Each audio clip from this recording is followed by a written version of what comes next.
네, 우리 임마누엘의 성가대의 찬양에 감사를 드립니다.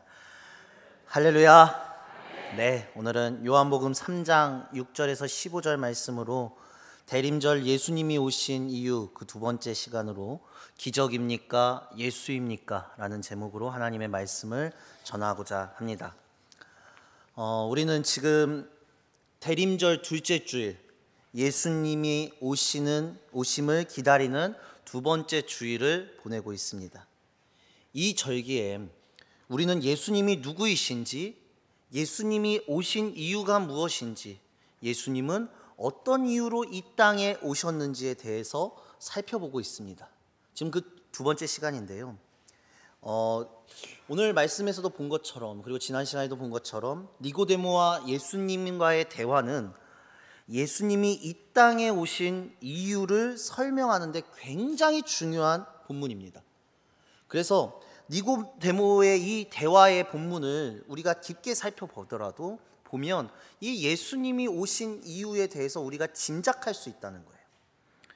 니고데모가 밤늦게 예수님께 찾아와 대화를 하는데 어떤 면에서는 니고데모가 내면에 자신이 진짜 진지한 선택의 기로에 두고 예수님을 하나님의 아들로 믿어야 할지에 대한 중요한 진지한 질문을 가지고 니고데모가 하나님 앞에 나온 것도 있지만, 오늘 성경을 좀 보면은요, 어떤 면에서는 예수님께서 이 대화를 의도하신 것 같다는 것입니다. 왜냐하면 이 대화 바로 직전에 제가 지난주에도 한번 설명을 드렸지만 가나의 혼인잔치가 벌어집니다.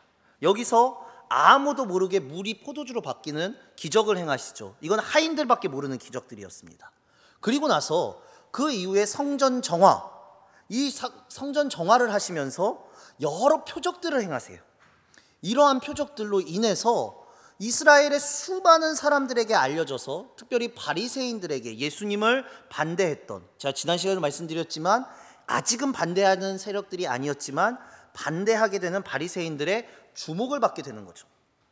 성전을 정화하는 이 사건, 성전을 청결하게 하신다면서 정말 시끄러운 사건을 예수님께서 펼치셨어요.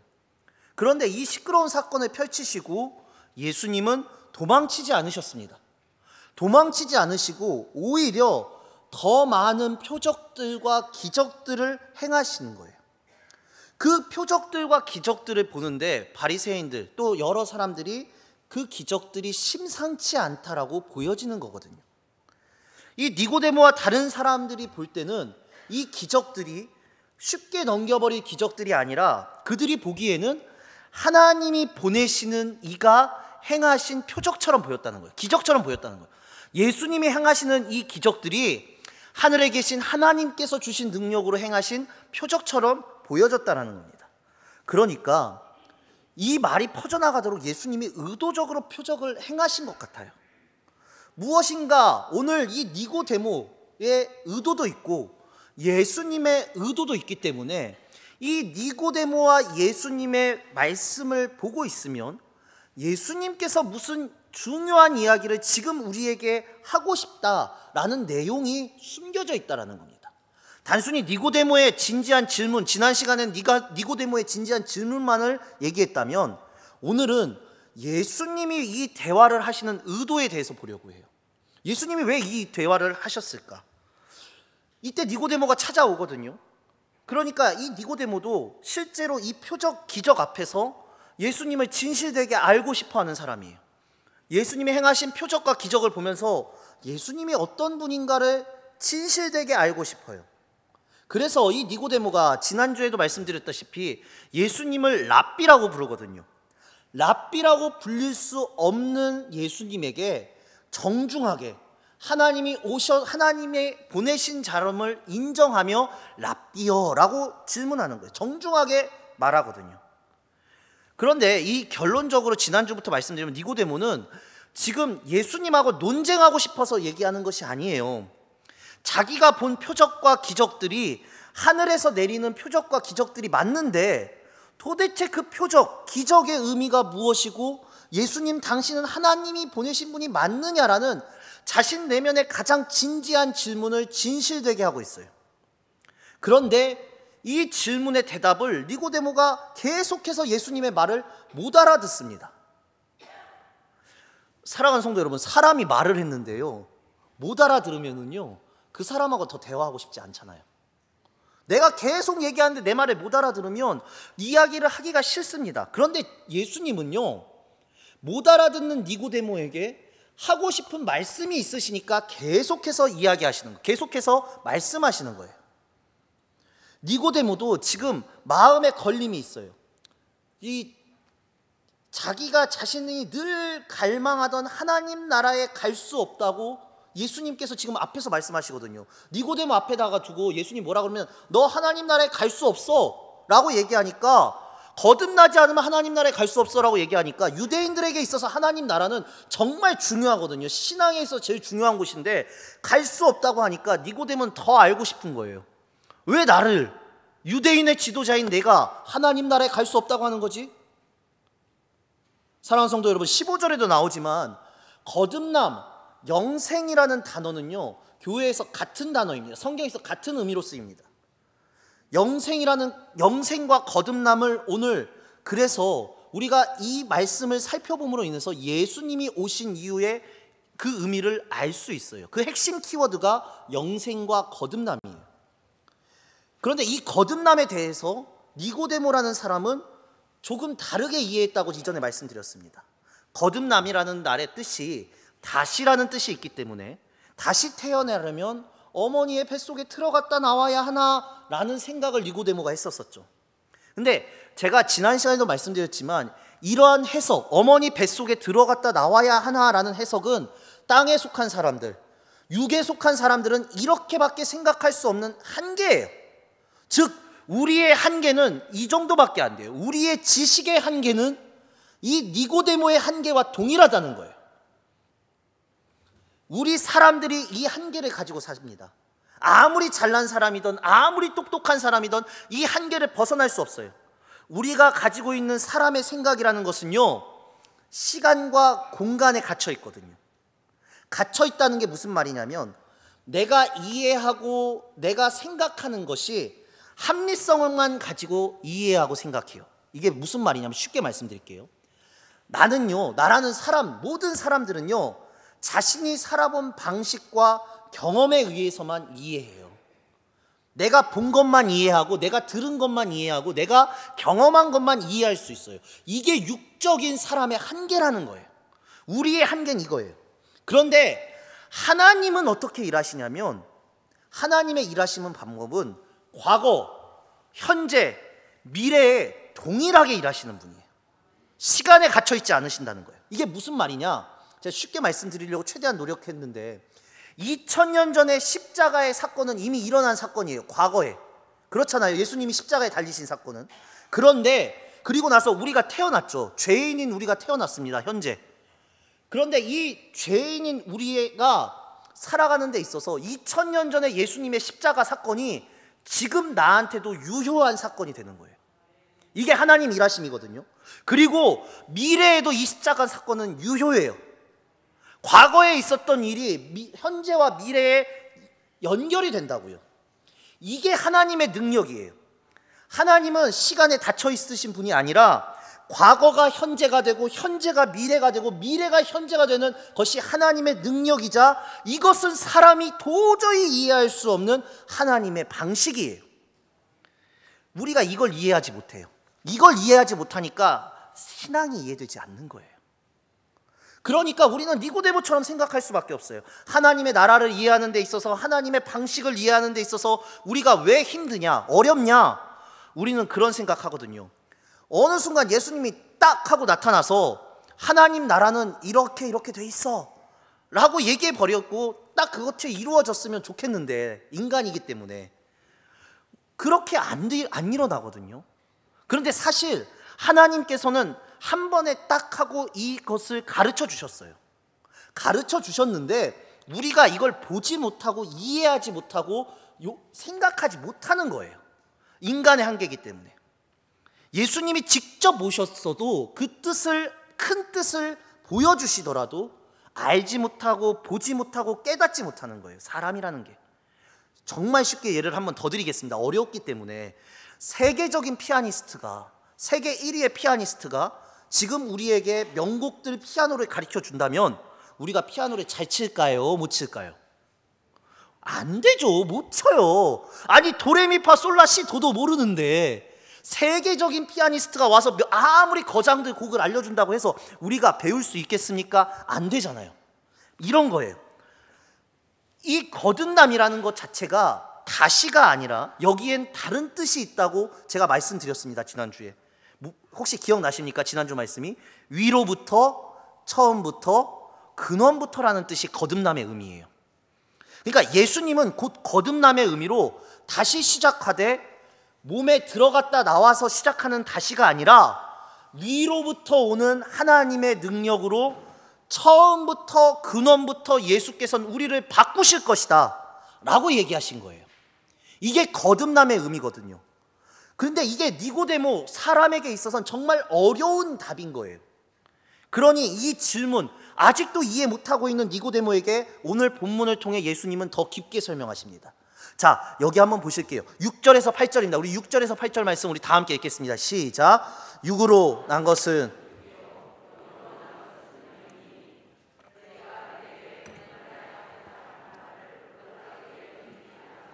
바람이 임의로 불매 내가 그 소리는 들어도 어디서 와서 어디로 가는지 알지 못하나니 성령으로 난 사람도 다 그러하니라. 아멘. 자, 6절 띄워주세요. 육에서 난 것은 육이고 영에서 난 것은 영이다 라고 얘기합니다. 거듭나는 것을 너희가 놀랍게 여기지 말라. 영으로 난 것은 육인 것과 같을 수 없다 라고 얘기해요. 이게 어떠한 것이냐면, 그리고 나서 하나님이 뭐라고 설명하시냐면, 이 쉽게 뭐라고 설명하냐면, 바람이 임의로 불되 내가 그 소리를 들어도 어디서 와서 어디로 가는지 알지 못하나니 라고 얘기해요. 성령으로 난 사람이 이러하다라고 얘기해요. 자, 이게 무슨 말인지 이해가 가십니까? 어렵죠. 무슨 말이냐면 이 말을 이해하시려면 바람에 대해서 아셔야 돼요. 여러분, 제가 쉽게 말씀드리려고 합니다. 바람이라는 거, 자, 한번 바람을 생각해 보세요. 우리 아시겠지만 바람을 느껴집니다. 바람 안 느껴지시는 분 없습니다. 바람은 느껴지죠. 느껴지는데 바람의 실체는 분명하지 않아요. 바람은 느껴지는데 실체가 분명하지 않습니다. 세기, 바람의 세기도 분명하지 않아요. 어떠한 사람에게는 똑같은 바람이 기분 좋은 바람일 수 있지만 어떠한 사람에게는 기분 나쁜 바람일 수도 있는 것처럼 말입니다. 그런데 이 바람이 더 중요한 건 임의로 불어요. 랜덤으로 분다는 거예요. 뭐냐면 어디서 시작했다가 어디로 끝나는지도 몰라요. 바람을. 우리 아시는 분 계십니까? 없습니다. 이게 우리의 머리로는 이해할 수가 없잖아요. 이 바람이라는 것이. 마찬가지라는 거예요. 우리 눈앞에 딱 보여야, 바람이라는 것이 눈에 딱 보이면 바람을 이해할 수 있을 것 같은데 시작도 끝도 불분명해요. 그리고 어떻게 이 바람이 사람들에게 흘려가는지도 우리는 알지 못해요. 모두가 느끼는 바람 다 다르다 했죠? 방향도 다 임의예요. 랜덤적으로, 즉 우리가 아는 패턴대로 바람은 오지 않아요. 느껴지지 않잖아요. 우리가 눈에 보이는 것도 아니고 우리가 만질 수 있는 것도 아닌 게 바람이잖아요. 그러니까 이해할 수 없어요. 패턴이 있으면 바람은 예를 들면 오른쪽에서 왼쪽으로 불어 라고 패턴을 얘기할 수 있는데 바람 그렇지 않잖아요. 그런 것처럼 우리가 그래요. 40일 동안 금식해서 모세처럼 하나님의 등을 볼 수 있다. 제가 이 자리에서 선포했어요. 만약 그렇다면 우리 성도님들 좋을 거예요. 아, 40일만 금식하면 하나님 볼 수 있구나. 근데 제가 그렇게 선포하지 못해요. 왜냐? 아니거든요. 그렇게 말씀을 보고 그렇게 기도하고 쫓아왔는데 우리 성도님들 중에 이런 생각하시는 분 있어요. 나 열심히 예배 드렸고 열심히 말씀 들었는데 나는 방언도 못하고 은사도 없고 진짜 하나님은 살아계신 건가라는 의심이 들 때도 있어. 이 고민을 하고 있어요. 근데 바로 옆에 있는 한 집사님이, 별로 신앙생활 오래 하지 않았던 집사님이 이러시는 거예요. 저는 하나님을 느낀 것 같고 하나님을 본 것 같아요. 하나님을 만난 것 같아요. 그 말을 들을 때 우리 어떤 생각이 듭니까? 아, 뭐야, 나 신앙생활 제대로 한 거야? 신앙생활 진짜 맞는 거야? 하나님 계신 거야? 이런 생각을 해요. 왜냐? 이게 왜 그러느냐? 하나님의 일하심이 인간에 묶여지지 않았던 임의이기 때문에, 랜덤이기 때문에 하나님의 일하심이 어려운 거예요. 근데 이게 하나님의 주권이에요. 하나님은 이렇게 일하세요. 성령님의 일하심은 하나님의 주권과 섭리 속에 있는 것이지 우리 인간들이 인간적으로 가지고 있는 육적인 것에 매여 있는 분이 아니에요. 쉽게 말씀드릴게요. 하나님의 일하심은 사람의 방법으로는 뛰어넘는 놀라운 능력이 있는 거예요. 사람이 그걸 이해하려고 하면 할 수 없는 거예요. 무엇인가 느껴져요. 이거 약간 감이 느껴져요. 근데 이게 맞나 싶어요. 그게 예수님이 말씀하시는 바람이에요. 성령의 일하심, 하나님의 일하심 바로 이거예요. 그때 예수님이 이렇게 얘기하십니다. 10에서 13절 우리 다 함께 읽겠습니다. 시작. 예수께서 그에게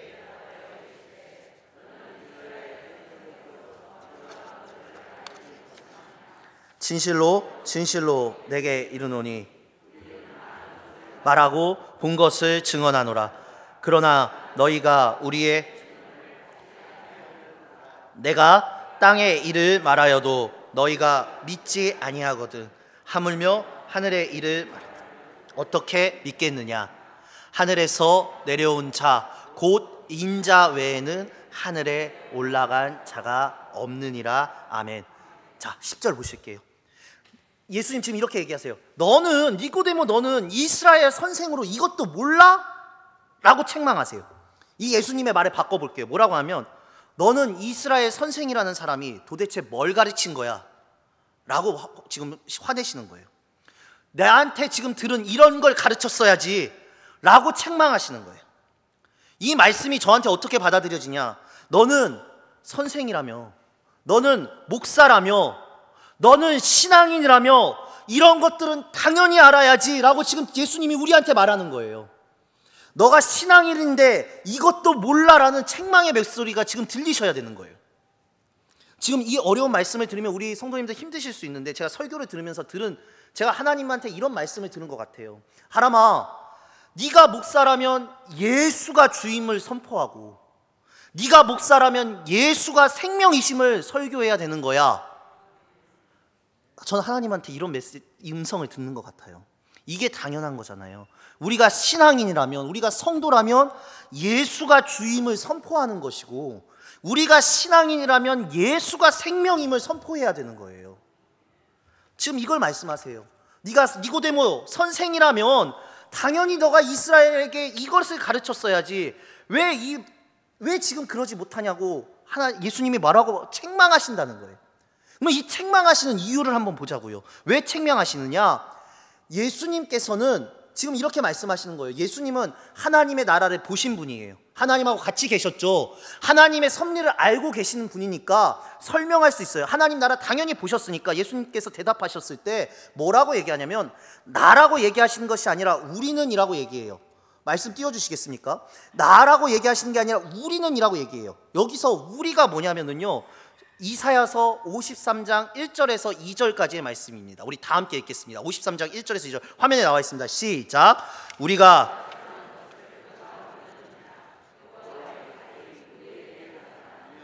그는 주 앞에서 자라나기를 연한 순 같고 마른 땅에서 나온 뿌리 같아서 고운 모양도 없고 풍채도 없은즉 우리가 보기에 흠모할 만한 아름다운 것이 없도다. 아멘.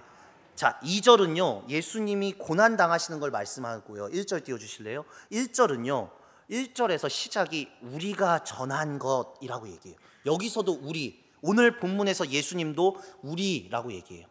자, 이 우리하고 이 구약의 우리하고 신약의 우리하고 같은 우리입니다.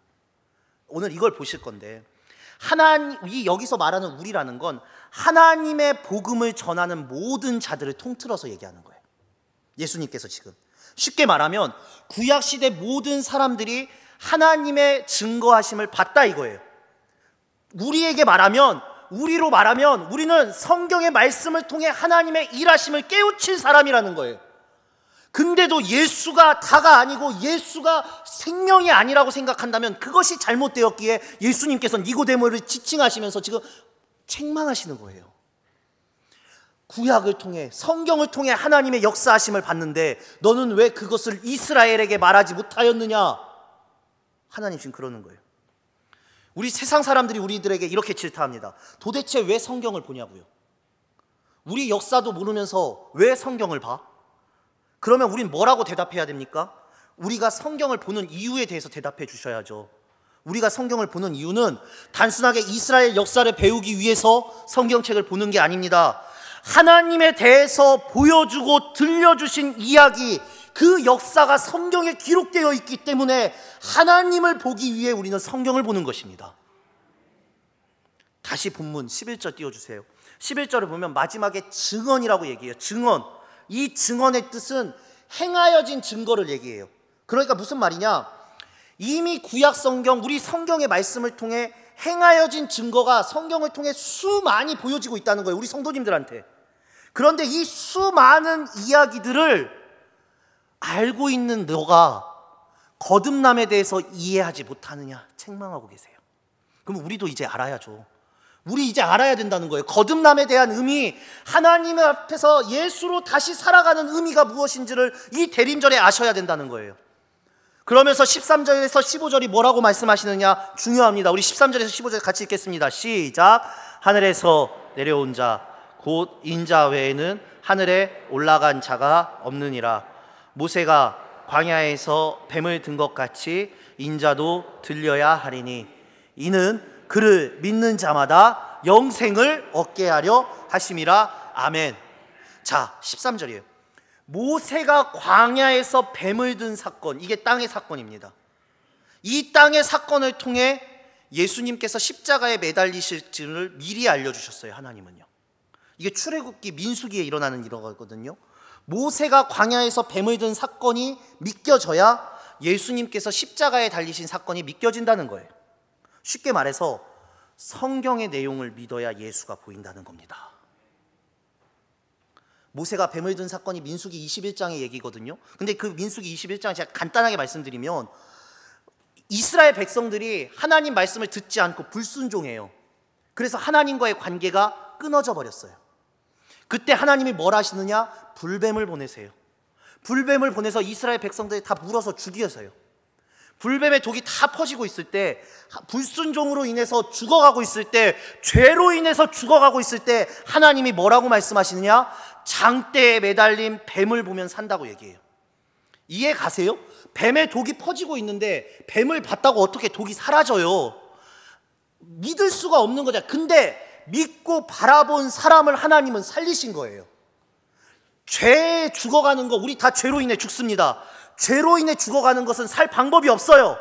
죄라는 건 하나님께 불순종했기 때문에 이미 관계가 끊어져 버려서 우리는 도저히 땅의 방법으로는 살 수 없는 존재들이에요. 근데 우리가 살 수 있는 성경이 말하는 유일한 방법이 뭐냐? 다시 하나님과 연결되는 거예요. 뭐로 연결되느냐? 믿음으로, 순종으로. 그래서 예수라는 거예요. 그래서 예수. 장대에 매달린 뱀을 보는 것처럼 십자가에 매달리신 예수를 바라보는 게 믿음이라는 거예요. 불순종으로 인해, 우리의 죄악으로 인해 우리가 죽어간다면 이해하지 못하더라도 장대에 매달린 뱀을 보는 것에 순종하라는 거예요. 그렇게 순종하면 너희가 살 거라는 거예요. 여러분, 우린 다 죄인입니다. 죄로 인한 문제는 풀 방법이 육의 방법으로는 단 하나도 없어요.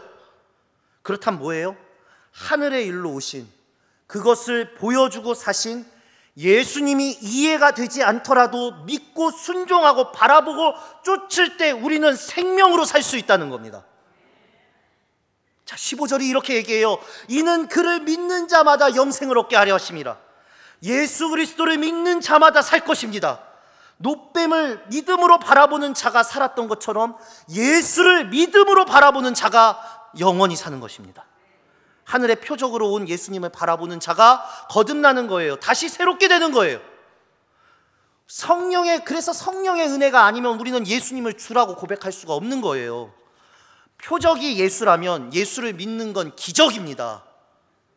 사랑하는 강진욱교회 성도 여러분, 여러분들에게 기적은 무엇입니까? 표적은 무엇입니까? 병이 낫는 것, 어떠한 놀라운 일이 생기는 것, 돈을 많이 버는 것이 기적입니까? 아닙니다. 예수를 믿는 게 기적입니다. 이 시간 돌이켜 보십시오. 예수님 때문에 살아왔고, 예수님 때문에 참았고, 예수님 때문에 섬겼고, 오늘도 예수님 때문에 예배드리고 오늘 말씀도 듣고 계시지 않습니까, 여러분? 이게 기적이라는 거예요. 이게 표적이라는 거예요. 내가 예수님 때문에 살아가고 내가 예수님 때문에 죄를 짓더라도 두려워하면서 어떻게 죄를 짊어진 인간이 어떻게 할 수 있겠습니까? 여러분, 영생이라는 것은 불멸하는 게 아닙니다. 죽는 게 아닙니다. 죽음이 없는 게 아닙니다. 여러분, 불멸이 뭐가 그렇게 대단합니까? 오래 사는 거, 죽지 않는 게 뭐가 그렇게 대단해요? 이 상태로 죽지 않으면 뭐가 그렇게 좋아요? 아니, 생각을 한번 해보세요. 저도요, 2kg 평생 살라고 하면 끔찍합니다. 정말 끔찍합니다. 2kg 평생 살라고 하면은요. 아니, 지금까지 작은 키로 산 것도 억울해 죽겠는데 계속 살라고요? 끔찍합니다. 근데요, 땅의 걸로 사는 게 그게 행복한 게 아니잖아요. 영원히 사는 게요. 영생이라는 것은 불멸을 말하는 게 아니라 예수를 통해서 하나님과의 새로운 관계에 들어온 것을 얘기해요. 원래 죽음이라는 것이 하나님과의 관계가 끊어졌던 것을 얘기하는 거거든요. 그 결과예요. 그런데 예수와 새로운 관계, 하나님과의 새로운 관계 안으로 들어가는 것, 그게 영생이에요. 그래서 예수가 기적이에요. 예수가 표적이라는 거예요. 예수님이 오셔야 하나님의 일이 이루어지고 그 안에 들어가고, 우리가 지금 예수님을 믿는다는 게 어떠한 뜻이냐면 하나님의 기적이 내 안에서 일하기 시작하는 거예요. 예수를 믿는 게 바로 그거예요. 일하기 시작했다고요. 내 안에서요. 하나님의 기적이 여기 계신 성도님들 한 분 한 분에게. 그럼 무엇을 지금 내가 봐야 하냐?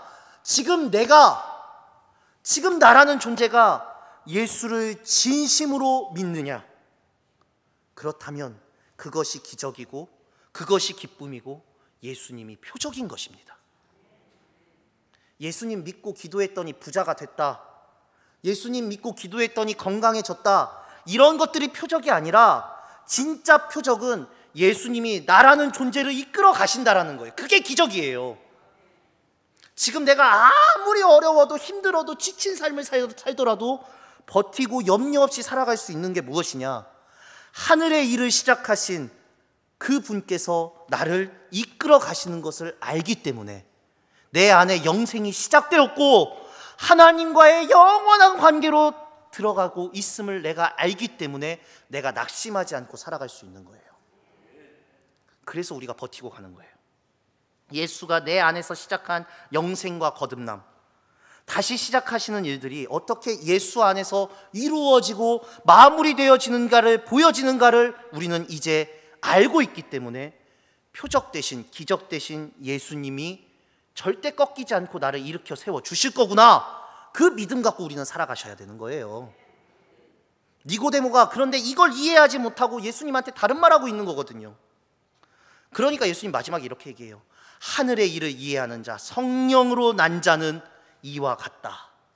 성령으로 난 자는 믿음으로 선다.